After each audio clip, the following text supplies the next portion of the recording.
लोक म्हणतात निसर्ग बघायला रायगडावर जा. पण रायगडावर पाय ठेवले ना की निसर्ग विसरायला होतो राव. इथली हवा, इथली दगड काहीतरी वेगळंच सांगतात. जसा इंद्रासाठी स्वर्ग आहे, शिवासाठी कैलास आहे आणि नारायणासाठी वैकुंठ आहे, तसंच मराठ्यांसाठी दुर्गेश्वर रायगड आहे. इथे लोक फिरायला येत नाहीत राव, इथे लोक येतात नतमस्तक व्हायला. कारण हा गड आपल्याला जगायला शिकवतो आणि हो, लढायलाही शिकवतो. आणि म्हणून म्हणतो राव, निसर्ग बघायला जगाच्या पाठीवर कुठेही जा, पण माणूस म्हणून जगायचा स्वाभिमान शिकायचा असेल तर एकदा तरी रायगडची पायरी कपाळाला लावावीच लागेल. त्याशिवाय जीवनाचा स्वार्थ होत नाही. हाँ हाँ हेलो, अपन इतना बारिश के टाइम पे रायगढ़ जा रहे हैं. अपना यात्रा अच्छे से हो ऐसा आपका भगवान से विनती है. अच्छे से जाके अपन माता जी का नाम लेके ये यात्रा की शुरुआत करते हैं. आशापुरा माते की जय. छत्रपती शिवाजी महाराज की भवानी. जय. शिवाजी.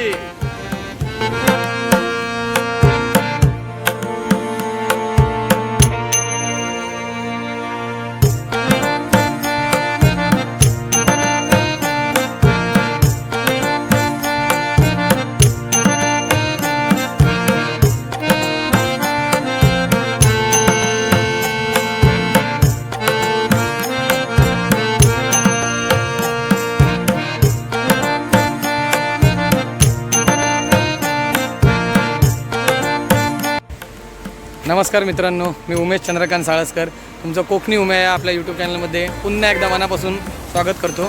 तर मित्रांनो, बरेच दिवस झाले, म्हणजे 2 महिने जवळजवळ झाले मला कोणतीच व्हिडिओ टाकता आली नाही. कारण काही इश्यूमुळे आणि कामधंद्यांमुळे मला टाईमच मिळत नव्हता. तर आज अनासा आहे, रायगडला यायचा आमचा प्लॅन झाला होता. मला पावसाळ्यातला पण रायगड, आता मागेच मी 2-4 महिन्यापूर्वी जाऊन आलो. पावसाळ्यात मला रायगड बघायचा होता, कसं आहे रायगडचं दृश्य आणि कसं वातावरण आहे ते. त्यासाठी आम्ही आलो आहे. बजरंग दलचं पूर्ण टीम आहे आमची, त्यांच्यासोबत आलो आहे. पण आमचा प्रॉब्लेम असा आला की बस आमची पाचाळच्या थोडंसं अगोदर बंद पडली आहे. क्लच प्लेट गेले आहेत, म्हणजे क्लच प्लेट बाद झाले, त्यामुळे गाडी काय चालत नाही पुढे. माझा मित्र राहतो इथे पाचाडला, अनिकेत गायकवाड म्हणून, कॉलेजचा मित्र आहे माझा. तर त्याला कॉन्टॅक्ट करून त्यांनी अरेंजमेंट करून एक टेम्पो ड्रायव्हर आम्हाला पाठवले की जेणेकरून इथून 8-10 किलोमीटर रायगड बाकी राहिलं आहे. इथं आम्ही रायगडवर तरी पोचू. त्याच्यानंतर ड्रायव्हर काय ते मेकॅनिकचं काम करून घेईल आणि त्याच्यानंतर तो संध्याकाळी गाडी आम्हाला पिकअपला घेऊन येईल. तर मित्रामुळे हे आपलं एवढं तरी शक्य झालेलं आहे. अजून 1-2 निमिष शेडगे म्हणून पण आहे, त्याला पण मी कॉल केला होता, त्यांनी पण अरेंजमेंट केली. आणि हा जवळ पाचाडला असल्यामुळे गाडीची अरेंजमेंट ह्यांनी केली आणि निमिषनी गॅरेजवाल्याची अरेंजमेंट केली. त्यामुळे माझ्या त्या दोन्ही मित्रांचं मी खूप मनापासून धन्यवाद देतो पूर्ण बजरंग दलच्या टीमकडून. कारण त्यांनी ह्या आत्ता आमच्या अडकलेल्या टायमाला, संकटकाळी आम्हाला मदत केलेली आहे. त्याच्यामुळे आमचं आता पुढची रायगड वारी पूर्ण होऊ शकणार आहे. आता दुसरी अरेंजमेंट करून आम्ही अर्धी पोरं पुढे पाठवली आहेत. आता जवळजवळ वाजले इथे 10:30 वाजले आहेत. आता बघूया पुढे जाऊन आपल्याला कसं चढायला होतं आहे. जास्त काय करायला भेटणार नाही असं वाटतंय, कारण टायमात आपल्याला परत रिटर्न यायचं आहे. 5-6 वाजेपर्यंत खाली येऊन परत रात्रीपर्यंत आम्हाला ठाण्याला रिटर्न यायचं आहे. तर त्या हिशोबाने आमचं प्लॅनिंग चालू आहे. तर तुम्ही व्हिडिओ पूर्ण बघा. तुम्हाला कसं, म्हणजे ते म्हणतात ना की इंद्राच्या स्वर्गालाही लाजवेल असा पावसाळ्यातलं या रायगडाचं दृश्य आणि असा राजांचा हा रायगड आहे. अशी स्वराज्याची राजधानी आहे, म्हणजे इंद्राचा स्वर्गसुद्धा लाजेल, स्वर्गसुद्धा त्याच्यासमोर फिका पडेल असं दृश्य आहे. तुम्ही रीलमध्ये वगैरे बघतच असाल. आज आपल्या ब्लॉगमध्ये बघा आणि व्हिडिओ पूर्ण बघा. व्हिडिओ आवडल्यास लाईक, शेअर, सबस्क्राईब नक्की करा आणि कमेंटसुद्धा करा, तुमचा अभिप्राय नोंदवा. आणि कमेंटच्या इथेच हाईपचं ऑप्शन असतं, त्या हाईपसुद्धा करा. बघूया, आपण पुढे पोचूया. पोचल्यावर मी तुम्हाला दाखवतोच कसं काय आहे ते. रिमझिम रिमझिम असा बारीक पाऊस पडतोय. वरती गेल्यावर जे हे असेल ना धुकं, आणि ते खरंच बघण्यासारखं असेल. तेच बघायचं आणि तेच अनुभवायचं रायगडावरचं. मित्रांनो, क्लायमेट बघा काय सुंदर झालं. आणि आम्ही आता ही टेम्पो ट्रॅव्हलर गाडी केली आहे, आपल्या मित्रांनी आणि तिथनी अरेंज करून दिली आहे. फुल एकदम आता पाऊस आणि पूर्ण धुकं झालं आहे. तर आम्ही आता फायनली इथे पोचलो आहे, पायथ्याच्या इथे. आणि हा संपूर्ण वर रायगड दिसत पण नाही पूर्ण. हो, पूर्ण ताशेव कडे एकदम फुल मस्त मौसम झाला आहे, वातावरण. तर मित्रांनो आता नाश्ता केला आहे, मिसळ वगैरे खाल्ली आहे. मागच्या टायमाला आम्ही जरा वरती गेलेलो होतो, वरती गाडी गेलेली रिक्षा आमची, आणि आता आम्ही एकदम खाली थांबलेलो आहे इथे हॉटेलला जवळपास. आता इथून चालत जायचं आहे वरती. हर हर महादेव. तर फायनली आम्ही चढायला चालू केलेलं आहे. बघा ही संपूर्ण पब्लिक आहे, जवळजवळ 45 ते 48 जण आम्ही आलेलो आहे एकत्रित. इथे गाडी लावली आहे आणि इथून आता आम्ही चालत चाललो आहे. आता पण आम्ही ह्या टायमाला पण नाणे दरवाजानीच जायचा प्रयत्न करणार आहे, तिथूनच जाणार आहे. पण आता पुढे गेलं की परत सर्वांना एकत्रित होऊन थोडी माहिती हे करून मग आम्ही पुढे चालायला चालू करू. तर मित्रांनो फायनली आम्ही आता इथे पायरी मार्गाच्या इथे पोचलो आहे, चित दरवाजाच्या इथे. समोर धबधबा बघा किती सुंदर दिसतोय. आता काय आम्हाला जास्त टाईम नाही, कारण 12 वाजलेत. पाऊस पण लागतोय मस्त. माझा जन्म गडावर झाला नाही, पण माझा श्वास तिथलाच आहे. मी आहे वाघाच्या मागावर, ज्याच्या उरात छत्रपती शिवाजी नावाची धडधड चालू आहे. आज आता आपण मार्गाने चाललोय, याला ज्ञानी दरवाजा मार्ग म्हणतात. आणि मगाशी आपण तिथे बघितला तो चित दरवाजा मार्ग आहे. म्हणजे लोकमान्य टिळकांचं जे शिवस्मारक मंडळ होतं, त्या मंडळाने तो मार्ग चालू केलेला होता. आणि हा ज्ञानी दरवाजाचा मार्ग हा जुना मार्ग आहे.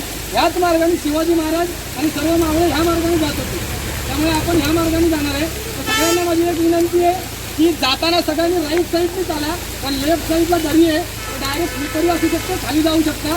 प्लस वर पण लक्ष द्या, कारण कधी पावसातला दगड किंवा काही येऊ शकतं, त्यामुळे प्रत्येकाने आपली आपली काळजी घ्या. आणि हे जंगल आणि पाऊस असल्यामुळे आजूबाजूला बसताना किंवा कुठेही हात देताना फटीमध्ये जनावरं सर्प वगैरे काही ना असू शकतं, त्यामुळे प्रत्येकाने आपली काळजी घ्या प्रत्येकाने. आणि मागे पुढे राहू नका, एकत्र चला. तर आपण या मार्गाने चालूया, पुढे येऊन तुम्हाला सांगतो कसं काय. चला एक एक मागोमाग चला आणि राईट साईडने चला. आज आपल्याला एक अत्यंत भयानक वाट चालायची. वाट बिकट आहे, पण त्या बिकट वाटेवर चालण्याचं भाग्य आपल्यासारख्या भाग्यवंतांनाच लाभतं. आणि अशाच भाग्यवंतांची नावं इतिहास अभिमानानं आपल्या कपाळावर मिरवतो. आपला घास घेण्यासाठी आपला वैरी तिथं काळ दाढा वासून खालून आसुरी आनंदानं आपल्याकडे पाहतोय. त्याला हे माहित नाही की आम्ही मृत्यूच्या अकराळ विकराळ दाढा पाहून त्याला घाबरत नसतो. आम्ही त्या मोजून त्याच्याच घशात घालत असतो.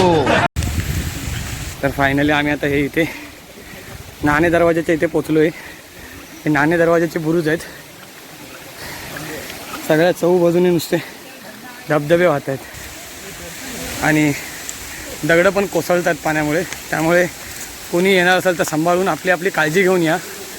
तुम्हाला दिसतोय हा नाणे दरवाजा आहे, म्हणजे हा पहिला चेकपोस्ट आहे किल्ल्याच्या वरती जाण्याचा. आणि हे जे इथे तुम्हाला हे पहारे दिसतात, इथे पहारे तरी असायचे, द्वारपाल असायचे, जे परवानी घ्यायचे आणि त्यांना बंकी म्हणायचे.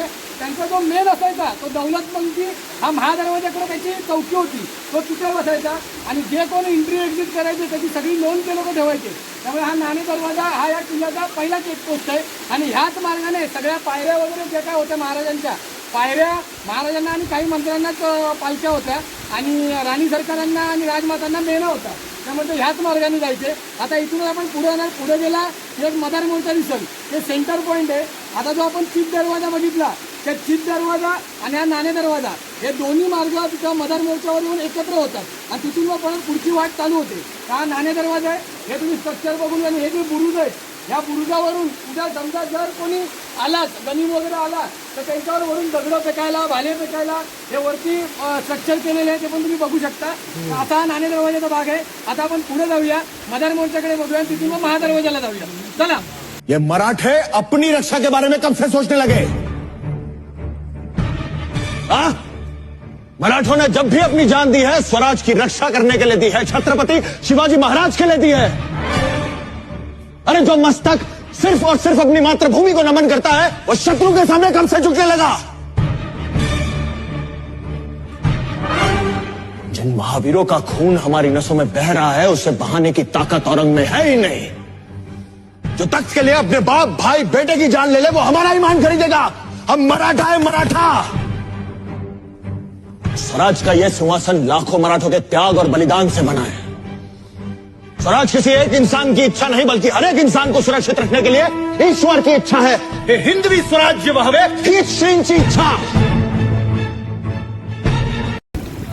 मित्रांनो, माझ्या मागे तुम्ही बघू शकता किती धुकं झालं आहे ते, आणि वारासुद्धा एकदम मस्त वारा लागतोय. हे बघा, संपूर्ण धुकंच धुकं आहे,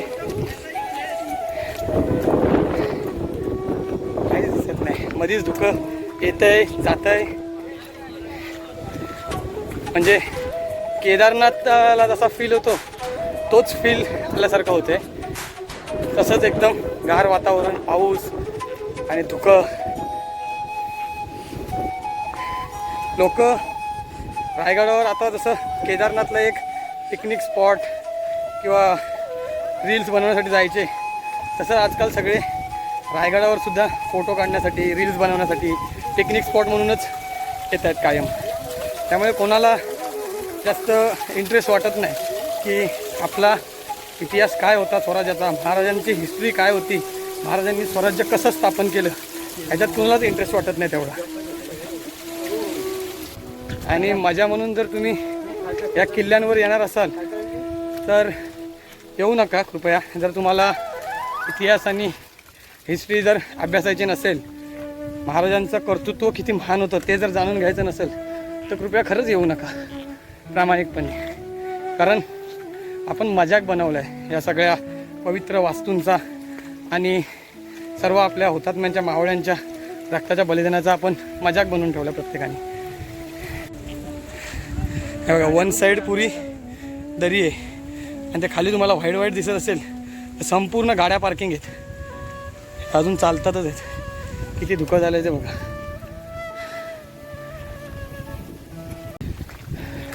महाराजांनी वयाच्या अवघ्या 15-16व्या वर्षी पुण्याच्या नैऋत्य दिशेला असणाऱ्या रायरेश्वराच्या मंदिरात जाऊन स्वराज्य स्थापनेची शपथ घेतली होती.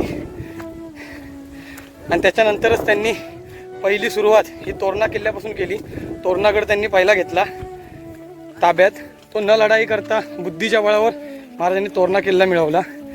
आणि तोरणा किल्ल्याची दुरुस्ती करताना महाराजांना त्या किल्ल्यावरती 7 सोन्याने भरलेल्या घागरी भेटल्या. आणि त्याच घागरींच्या उत्पन्नातून किंवा त्याच भेटलेल्या मिळकतीतून महाराजांनी मुरुमदेवाचा डोंगर, ज्याला आपण आता राजगड म्हणतो, त्या राजगडावर महाराजांनी आपली पहिली राजधानी वसवली. स्वराज्याच्या आतापर्यंत टोटल 4 राजधान्या झाल्या. त्याच्यातली पहिली राजधानी ही राजगड होती, जी महाराज छत्रपती व्हायच्या आधीचे होते. त्याच्यावरच महाराजांनी आपल्या जीवनातले 25 वर्ष राजगडावर काढले. त्याच्यानंतरला जावळीच्या मोऱ्यांकडनं हा प्रदेश जो आहे रायगडचा, हा जावळी म्हणून जावळीत होता. आणि हा जावळीचे मोरे जे आदिलशाहीचे सरदार होते त्यांच्या ताब्यात होता. महाराजांनी जावळीच्या मोऱ्यांना पत्र पाठवलं की तुम्ही आमच्यासोबत सामील व्हा, आपण मिळून स्वराज्य वाढवूया, स्वराज्य मोठं करूया. पण त्या जावळीचे मोरे भयंकर घमंडी आणि विचित्र वृत्तीचे होते ते. त्यामुळे त्यांनी महाराजांना उलट टप्पाळी पत्र पाठवलं की तुम्ही कसले राजे, तुम्ही कधी झालात राजे, या जावळीचे राजे तर आम्ही आहोत. तुम्ही याल जावळी तर जाल गवळी. उद्या येणार असाल तर आजच या, तुमच्यासाठी दारुगोळा तयार ठेवला आहे. या अशा उर्मट आणि उद्धट भाषेत त्यांनी महाराजांना कळवलं. त्यानंतर महाराजांनी त्यांच्यावर आपले काही सरदार घेऊन त्यांच्यावर चाल करून जावळीच्या मोऱ्यांचा पराभव केला. त्यानंतर ते जावळीचे मोरे तिथून निघून रायरीवर आले. ह्या गडाला पहिले रायरी असे म्हणायचे. रायगडाची अशी पूर्वी इतिहासात बरीच नावं होती, नंदादीपक, रायरी. त्यानंतर महाराजांनी रायगड केला.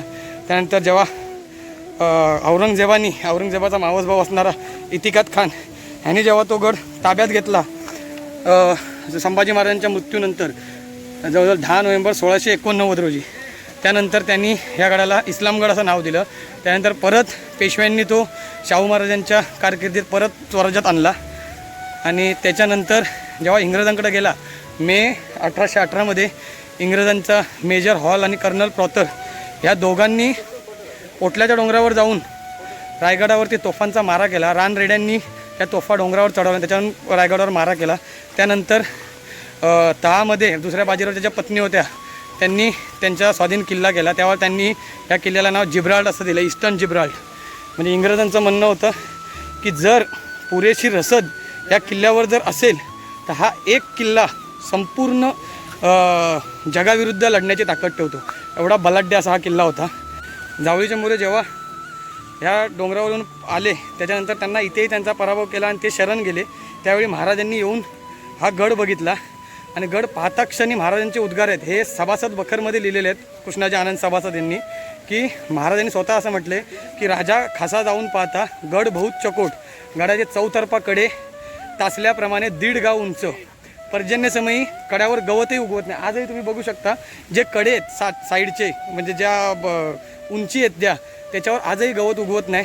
पृथ्वीवरती महाराजांचं वाक्य, पृथ्वीवरती दौलताबाद म्हणजे देवगिरीचा किल्ला हा सगळ्यात बलाढ्य आणि चकोट, पण दौलताबादेपेक्षा दशगुणी उंच गड पाहून राजे संतुष्ट झाले आणि राजे म्हणाले की तख्तात जागा हाच गड करावा.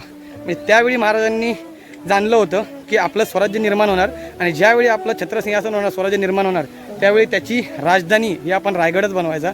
पण महाराजांनी विचार करा 25 वर्ष राजगडावर राहिले, असलेली राजधानी त्यांनी का हलवली असेल तर राजगड हा मैदानी प्रदेश होता आणि तिकडे शत्रू सहसा लगेच येऊ शकत होता. पण हा रायगड किल्ला हा दक्षिण दिशेला आणि कोकणा साईडला कोकण पट्ट्यात पडत असल्यामुळे आणि ह्या किल्ल्याच्या चौतर्फा कुठलीच किल्ल्याची बाजू डोंगर हा कुठल्याही डोंगराला जॉईंट होत नाही, सिंगल डोंगरमध्ये उभा आहे आणि अभेद्य आहे. त्यामुळे ह्या गडावर सहसा आक्रमण होऊ शकत नाही किंवा शत्रू इथे येऊही शकत नाही. तुम्ही आजही पावसात बघू शकता काय वातावरण आहे इकडे. आणि नुसतं लुटून म्हणजे सुरतेची लूट किंवा असं हे करून काय स्वराज्याचं आपलं उत्पन्न वाढणार नव्हतं. त्यावेळी त्यासाठी आपल्याला उत्पन्नाचे सोर्स पाहिजे होते. त्यामुळे ह्या ज्या प्रदेशात कोकण प्रदेशात जवळजवळ 84 बंदर आहेत आणि 16 घाटवाट आहेत जिथून पहिला व्यापार चालायचा. त्या ठिकाणी महाराजांनी वचक बसवली आणि तिथून जे ये जा करायचे लोक त्यांच्यावरती टॅक्स लावला, कर लावला, त्यातून स्वराज्याला आपल्या उत्पन्न मिळत गेलं. त्यामुळे महाराजांनी हा किल्ला निवडला रायगड. मित्रांनो, तशी रायगडाची बरीच माहिती आहे. आणि मागे मी ज्यावेळेस शिवपुण्यतिथीच्या वेळी महाराजांच्या पुण्यतिथीच्या वेळी आलेलो होतो 3 एप्रिल 2026मध्ये, त्यावेळी मी बनवले व्हिडिओ. त्याच्यात मी बऱ्यापैकी मला जी माहिती होती ती दिली आहे. त्यामुळे तीच आता रिपीट करत राहत नाही. जर तुम्हाला ती ऐकायची असेल तर तुम्ही माझ्या चॅनलवर जाऊन तुम्ही बघू शकता आणि ऐकू शकता. मी आपल्या चॅनलवरच आहेत त्या व्हिडिओ. तर त्या 4 पार्टमध्ये आहेत. एवढी माहिती आहे ना, म्हणजे रायगड हा किल्ला, रायगड किल्ल्याचा परिघ हा 1200 एकरामध्ये पसरलेला आहे आणि वरचा पठारी प्रदेश जो आहे तोच जवळजवळ 100-200 एकरमध्ये. आणि रायगड फिरायला कमीत कमी 3 ते 4 दिवस कमीत कमी हवेत, एवढा मोठा. त्यामुळे एका याच्यात सगळं सांगणं पॉसिबल होत नाही. जेवढं माहिती आहे तेवढं आपलं बोलत जातो. काय चुकलं असेल तर माफ करा, समज द्या आणि सांभाळून घ्या. मस्त धुकं पडलं आहे आणि सगळे थकले आहेत. पण आपण मागच्यासारखंच त्याच जोशात आणि त्याच उत्साहात पटापट चढतो आहे. कारण मला नुसती मजा नाही करायची आहे, कारण मी हे पिकनिक स्पॉट म्हणून मजा करण्यासाठी नाही आलो आहे. मला महाराजांचा इतिहास जाणून घेणं यात खूप इंटरेस्ट आणि इतिहास, हिस्ट्री हा माझा सर्वात आवडता विषय आहे. त्यामुळे आपण सगळं बघत, एक्सप्लोअर करत अनुभवत जाऊया. धबधब्याचं पाणी वाहते वरून संपूर्ण आणि फक्त सगळे इथे शूट करायला आणि आंघोळ करायला थांबले.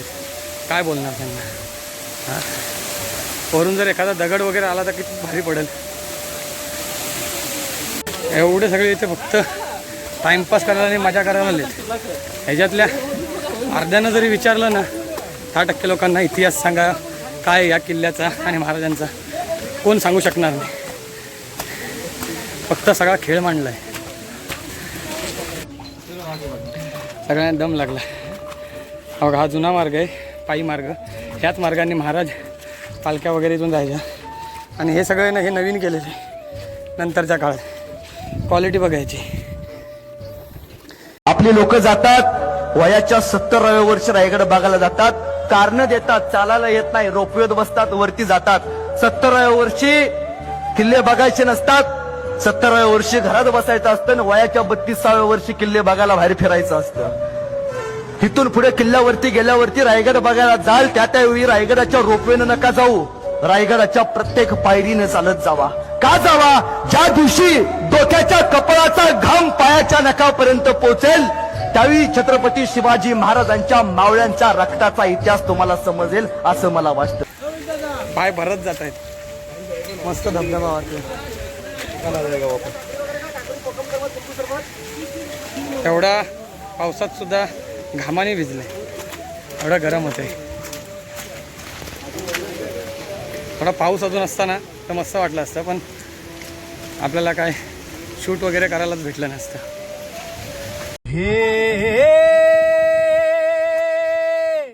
मावळ आम्ही, वादळ आम्ही, आर मरणाचा बी काळ आम्ही, रणमस्तांची जात आमची, आर भ्याकुनाला दावतोर, प्रीत तलवारीशी नात हे मातीशी, भाकर सरणावरची रोजर खायाची, रयतेचा राजा त्यो आम्ही हातरत याच, जिकत नाही जवर तवर झुंजत रायाच,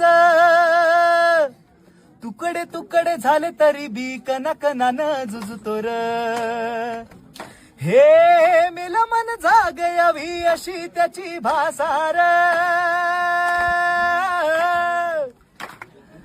मेल मन जाग यावी अशी त्याची भासार, मराठी मातीची तोच हाय आसार, दुश्मनाला धाक देई शिवरायांचं नावर, दुश्मनाला धाक देई शिवरायांचं नावर, हे शंभू शंकराचं नवराजगड गावर, शिवराज शिवराज शिवराज राजार, शिवराज शिवराज शिवराज राजार, शिवराज शिवराज शिवराज राजार, शिवराज शिवराज शिवराज राजार. धुक्यात हरवलेला आणि निसर्गाने नटलेला रायगड.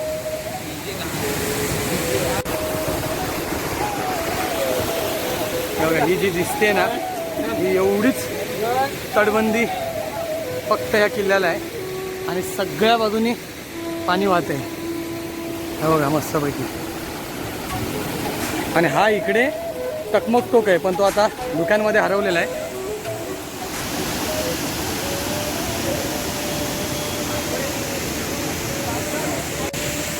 समर्थ रामदासांनी शिवाजी महाराजांसाठी म्हटलेली काही वाक्य आहेत. निश्चयाचा महामेरू, बहुतजनांचे आधारू, अखंड स्थितीचा निर्धारू, श्रीमंत योगी, परोपकाराची या राशी, उदंड घडती जायाशी, तयाचे गुण महत्त्वाचे, तुलना कैसी, यशवंत, कीर्तिवंत, सामर्थ्यवंत, वरदवंत, नीतिवंत, जाणता राजा, आचारशीळ, दानशीळ, धर्मशीळ, सर्वज्ञपणे सुशीळ, सकळा ठाई. आणि सगळ्यात महत्त्वाचं म्हणजे या भूमंडळाच्या ठाई धर्मरक्षी ऐसा नाही, महाराष्ट्र धर्म राहिला काही, राजे तुम्हा कारण. हा जो संपूर्ण महाराष्ट्र धर्म आहे, हिंदवी धर्म, हिंदवी स्वराज्य, हे फक्त आणि फक्त छत्रपती शिवाजी महाराजांमुळे राहिले, नाहीतर दैना खूप वेगळी असती. आणि हे जे तुम्हाला तुटलेलं सगळे गडकिल्ल्यांच्या तटबंदी किंवा भग्न अवस्थेतले जे काही किल्ल्यांचे अवशेष आपले दिसतात, हे फक्त आपल्या मराठ्यांच्याच किल्ल्यांचे किंवा स्वराज्याच्याच किल्ल्यांची ही परिस्थिती आहे. बाकी तुम्ही जयपूर, राजस्थान वगैरे ह्या साईडला गेलात ना, तिकडचे किल्ले जशाक तसे सगळे. कारण याचं कारण एक आहे की त्या लोकांनी ज्यावेळी इंग्रजांनी आक्रमण केलं, मोगलांनी आक्रमण केलं, त्यावेळी सहजासहजी त्यांच्या ताब्यात ते किल्ले देऊन ते शरण गेले त्यांना. पण आपल्या मराठे एक मन आहे, मोडेन पण वाकणार नाही. त्याच पद्धतीत रक्ताच्या शेवटच्या थेंबापर्यंत आणि घामाच्या थेंबापर्यंत शेवटपर्यंत लढत राहिले. त्यामुळेच सगळ्या आक्रमणकारांनी हा आपला इतिहास पुसून टाकण्याचा प्रयत्न केला, सगळे अवशेष मिटवून टाकले, उडवले, नष्ट करायचा प्रयत्न केला. पण आज 400 वर्ष होऊन गेली महाराजांना जन्म घेऊन, पण आपला इतिहास आणि महाराजांचं नाव पुसू शकले नाही ते. त्याच्यात त्यांना कधीच यश आलं नाही.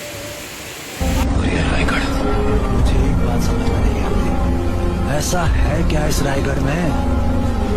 ऐसा कौन सा कोहिनूर का हीरा है जिसे पाने के लिए आलम की इस उम्र में घोड़े पर बैठकर दिल्ली छोड़ा है?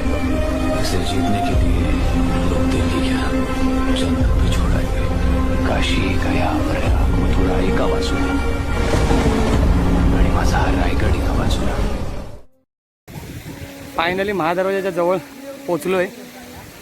हे बघा, तटबंदीवरून पूर्ण धबधबे वाहत आहेत संपूर्ण, आणि खाली कचरा बघा किती आहे. माणसा एवढी घाण प्रजाती पृथ्वीवर कोण नाही. पृथ्वीला धोका फक्त माणसापासूनच आहे.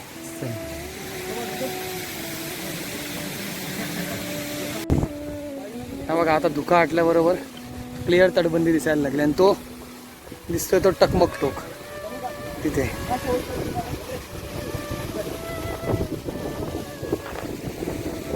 वारा येतोय तसं ओपन होतंय, परत धुका येतोय. अजून तेवढं चढायचंय.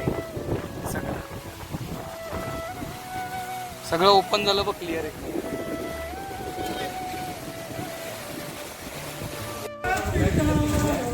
फायनली महादरवाजाच्या जवळ आलो आपण, आणि ह्या तुम्ही पायऱ्या बघू शकता. ह्या वर खाली आहेत, काही उंच आहेत, काही कमी आहेत, उंच आहेत, काही कमी आहेत, एक लेवलच्या नाही आहेत. आणि हे जे तुम्हाला हे पूर्ण बांधकाम हे जुनंच आहे महाराजांच्याच काळातलं. आणि हे जे दोन बुरुज आहेत, हा आणि हा, ह्या दोन बुरुजांना जय आणि विजय नाव आहे. जसे विष्णूचे द्वारपाल होते, पार्षद होते, तसेच हे जय विजय महादरवाजाचे इथले रायगडाचे द्वारपाल आहेत. अभेद्य असे दोन्ही आहेत. त्यामुळे एवढे अभेद्य आहेत ना की समोरून कितीतरी दुश्मनाने बघितलं तरी महादरवाजा हा कुणालाच दिसत नाही. आणि जे वरती जे तुम्हाला ती मूर्ती जी दिसते प्राणी, तो सिंह आहे. शरभ त्याच्या पायाखाली हत्तीला त्यांनी दाबलेलं आहे. म्हणजे ज्या काही मोगल, आदिलशाही वगैरे, निजामशाही वगैरे ज्या काही पातशाही होत्या, त्या पातशाहींना त्या शरभाने आपल्या पायाखाली दाबून ठेवल्या, माजलेल्या पातशाहींना. त्याचं प्रतीक ते आहे. आणि त्याचसोबत हे दोन जी कमळं आहेत ती लक्ष्मी आणि सरस्वती आहे, यांचे प्रतीक आहेत. कारण ह्या महादरवाजाच्या आतमध्ये लक्ष्मी आणि सरस्वती वास करते. आणि या वरती ज्या तुम्हाला खाचा दिसत आहेत, ह्या खाचा ज्या आहेत ना, जर इथं कोण गनिम यदा कदाचित आलाच तर वरून उकळतं तेल आणि आगीचा वर्षाव, उकळतं तेल आणि बाण वरून वर्षाव करण्यासाठी ते खाचा ठेवलेले आहेत. मी मागच्या माझ्या व्हिडिओमध्ये संपूर्ण माहिती दिलेलीच आहे सविस्तर. आता टाईम नाही तेवढा आपल्याकडे, तर जाऊया आता आपण पुढे. जय भवानी, जय शिवाजी, जय भवानी, जय शिवाजी. आता फायनली आपण महादरवाजाच्या आत प्रवेश केला आहे. आणि ह्या ज्या चौक्यात इथे, ह्या चौकीच्या इथे दौलत बंकी, म्हणजे जे खाली नाणे दरवाजाकडे आपण बघितल्या बंकी, त्यांचा जो मेन असायचा दौलत बंकी, त्याची ही चौकी आहे. तो इथे थांबायचा आणि इथून सगळी नोंद व्हायची. हा महादरवाजा आहे. जेव्हा पालखी वगैरे किंवा राजे येणार असतील त्याच वेळी हा मोठा दरवाजा उघडला जायचा, नाही तर ह्या छोट्या दरवाजानेच सर्वजण एंट्री करायचे. आणि इकडे एक मंडप होतं. हे जे खाचे तुम्हाला दिसत आहेत ह्याच्यात पूर्ण सागवानी लाकडांनी हे पूर्ण मंडप बांधलेलं होतं.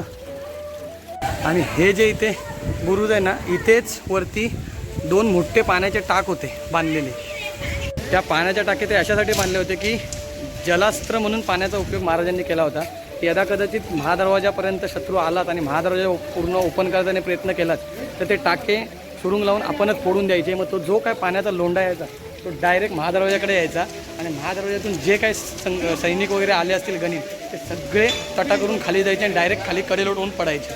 यासाठी महाराजांनी ते दूरदृष्टीने ते बांधलेले होते टाके पाण्याचे तेवढ्यावरती, की जेणेकरून पाण्याचा लोंढा आला तर सरळ सगळं खाली घेऊन जाईल.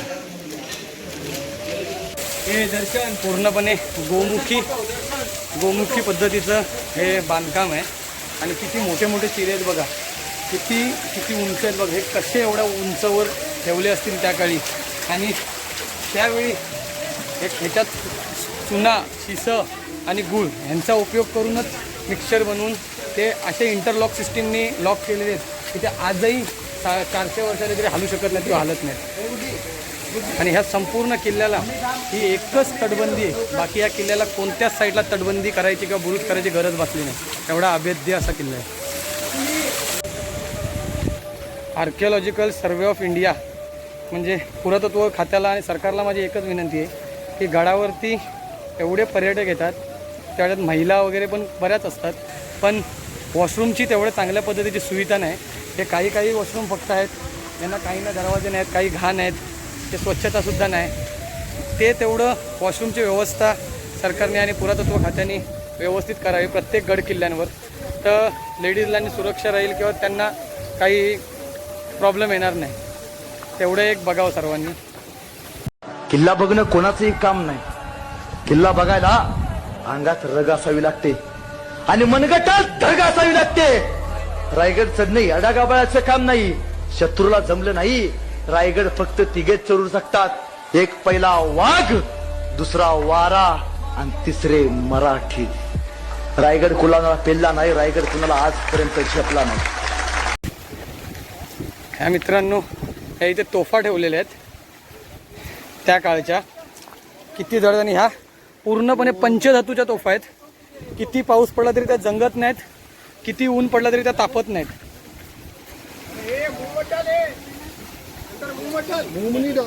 सगळ्या तटबंदी पडल्या, वाईट वाटतं. फायनली मित्रांनो, आम्ही वरती बालेकिल्ल्याच्या जवळ पोचलो आहे, राजवाड्याच्या जवळ. आणि हा आम्हाला आता इथं उजव्या बाजूला हत्ती तलाव लागलेला आहे. या गडावरती टोटल 11 तलाव आणि 84 पाण्याचे टाक आहेत. त्या 11 तलावांपैकी हा एक तलाव राजवाड्याच्या बाजूला आहे, तो गंगासागर. व्याडेश्वर मंदिराच्या बाजूला आहे तो कुशावर्त, आणि त्या पुढे एक आहे तो कोळीम तलाव. हे 4 मुख्य तलाव आहेत आणि असे टोटल 11 तलाव आहेत. हा बघा, हा हत्ती तलाव. आपण जशी पंढरीची वारी करतो ना, तशी या रायगडाची एकदा तरी पायी वारी केली पाहिजे. हा महाराजांचा राजवाडा. दारूचा सगळा स्फोट झाला गेला, तर रायगड इतिहासाच्या नोंदीप्रमाणे टोटल 11 ते 12 दिवस जलत होता. ज्या वेळेस संपूर्ण रायगड उद्ध्वस्त झाला, गडावरती पहिली व्यक्ती आली, महात्मा ज्योतिबा फुले. त्याने आपल्या महाराजांच्या समाधीचा शोध 1869 मध्ये लावला बघा. त्याच चौतऱ्यावरती आपल्या महाराजाने अखेरचा श्वास सोडला गेला. त्या औरंगजेबाच्या दरबारामध्ये जाऊन त्यांना कवाले ऐकून त्यांच्या दाढीला हात लावून येणारी पहिली व्यक्ती होती, ती म्हणजे बहरजी नाईक. मूर्तीवरती आपल्याला फ्रेश हार पाहायला भेटतो ना, हे सांगलीवरून डेली ढारकरी येतात. किती वादळवारा असला व कितीही पाऊस असला तरी पहिला हा त्यांच्या हस्ते चढवला जातो. शिवप्रतिष्ठान भिडे गुरुजी यांची गडावरती डेली ढारकरी येतात. मित्रांनो, धूल एकदम धुकं झालंय, काहीच दिसत नाही. पाऊस, वारा आहे, थंडी पण लागायला लागली, कुडकुडायला लागलाय. आणि त्या गेटच्या पहिल्या पायरीवरती एक नाव आहे. ते नाव असं आहे, सेवेचे हई तत्पर विरोची दुर्कर. ज्यांनी हा रायगड बांधला ना, त्यांच्या नावाची पाठी बघा. छत्रपती शिवाजी महाराज की जय.